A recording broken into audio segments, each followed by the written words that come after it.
कागजात नामजदगी जमा कराए हैं। इंशाअल्लाह 10 तारीख को सुबह 11 बजे ना 11 बजे स्क्रूटनी है, यहीं आना है।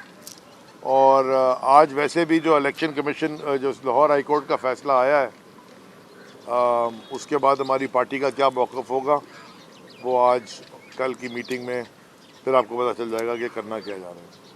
कोई अगर सवाल पूछना है तो पूछ लें।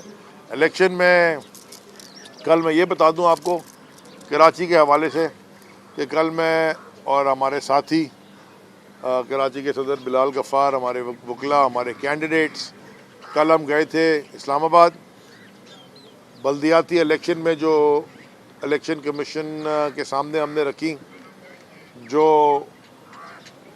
इरेगुलरिटी, मैं नहीं कहूँगा, जो कंप्लीट ओपन धांधली हुई थी आरओज़ के हाथ में। और मैं सुबह से वहाँ बैठा रहा जब से वो शुरू हुई हियरिंग्स, बारी बारी टंडो LIR से भी, टंडो अंदरून सिंध से भी, इंडिपेंडेंट कैंडिडेट्स भी थे। तो 100% नहीं लेकिन 99.9% वो केसेस थे जिनमें फॉर्म 11 में कैंडिडेट जीता हुआ था और अपेंडिक्स A जो कंपाइल्ड रिजल्ट है उसमें उसको हरा दिया गया। कहीं 400 वोट बढ़ा दिए, 241 को 241 और 50 को 200 क्या के 2 लगा के 400 वोट वहाँ बढ़ा दिए।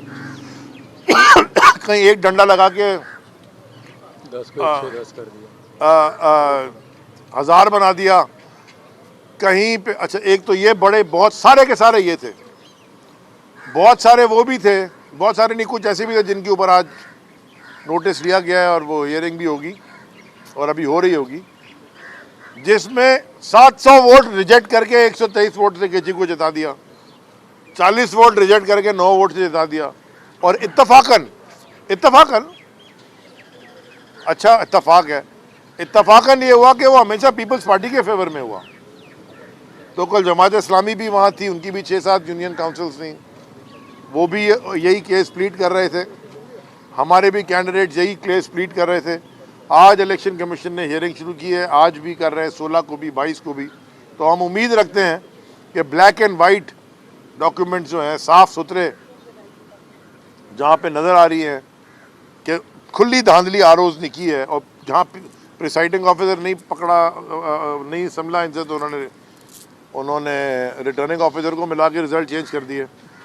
तो इलेक्शन कमीशन से उम्मीद है, और वो बड़े हैरान थे जो इलेक्शन कमिश्नर्स जो ऊपर बैठे हुए थे, चीफ इलेक्शन कमीशन साहब नहीं आए थे, बाकी जो 4 इलेक्शन कमिश्नर बैठे थे वो बड़े हैरान थे कि हर केस जो आ रहा था वो कहते कि आप क्या कर रहे थे। वो पूछ रहे थे आर से बुला के कि आप कर रहे क्या थे, मिस्टेक हो गई। हर आदमी आके करता जी मिस्टेक हो गई, यानी कि गिनती में मिस्टेक हो गई। भाई कैलकुलेटर होगा आपके, अब तो मोबाइल में भी कैलकुलेटर है, 2 + 2 4 होता है। आप 2 + 2 आपने 9 लिख के उसको जिता दिया, और जहाँ पे 2 + 2 लिखना था वहाँ उसको 3 लिख के उसको हरा दिया। इस तरह की अहमकाना हरकतें उन्होंने की थी। तो वो कल काफ़ी लोग पकड़े गए। तो हमें उम्मीद है कि मैंने जब उनसे बात की, कल मुझे मौका मिला बात करने का, तो मैंने उन हजरात से ये कहा कि मुझे उम्मीद है कि इस तजुर्बे को देख के आप कोई इस तरह की चीज़ें करेंगे कि जो अगले इलेक्शन पाकिस्तान में हो वो इस तरह के ना हो। जिसको मैंडेट मिले ईमानदारी से वो जीते, इलेक्शन आए और फिर कौम की खिदमत करे। इलेक्शन लड़ना तो हर पाकिस्तानी का हक है, जो मर्जी खड़ा हो जाए, जिस जमात से खड़ा हो जाए, उनकी मर्जी है, जो जमात का मंशूर लेके आए। लेकिन इलेक्शन कमीशन के जो लोग नीचे थे, कम अज़ कम उनको एब्सोल्यूट न्यूट्रलिटी और क्लैरिटी और ट्रांसपेरेंसी रखनी पड़ेगी, जो कि वहाँ बल्दियाती इलेक्शन में बिल्कुल भी नहीं रखी गई। मैंने उनसे कहा कि हमारे मुताबिक ये पूरी शैम एक्सरसाइज हुई थी, कोई इसका ऐसी धांधली देखी नहीं गई। और मैंने उनको ये बताया, फ़ेज़ 1 में जो हुआ था वो भी मैंने उनको याद दिलाया कि जी वो डाकू, एक खबर पे चल रही थी कि डाकू और पुलिस में मुज़ाकरात कामयाब, डाकुओं ने बैलेट के डिब्बे वापस कर दिए पुलिस को, यानी कि ये इलेक्शन हो रहा है जनाब। लो, डाकू ले गए बैलेट के डिब्बे, फिर मुज़ाकरात करके पुलिस ने वापस ले लिए मुज़ाकरात के बाद। तो अगर ऐसा इलेक्शन कराना है फिर अपनी मर्जी का चुन लें, फिर इलेक्शन क्या होगा, जो मर्जी पर ठीक है, खर्चा क्यों करवाते हैं। अब इतनी सारी आपने लोगों को बुलाया, सारे आरओज़ और PR प्रिसाइडिंग ऑफिसर्स और पता नहीं कितने लोगों को, अब वो सब सरकार के खर्चे में फिर जाएंगे, करोड़ों रुपया सरकार का खर्च होगा। तो ये जो जिन पे फॉर्म 11 में जो जीते हुए उनके ऊपर आप रूलिंग दें, तो इंशाल्लाह आज कल में अच्छी खबर की उम्मीद है। अच्छा अली भाई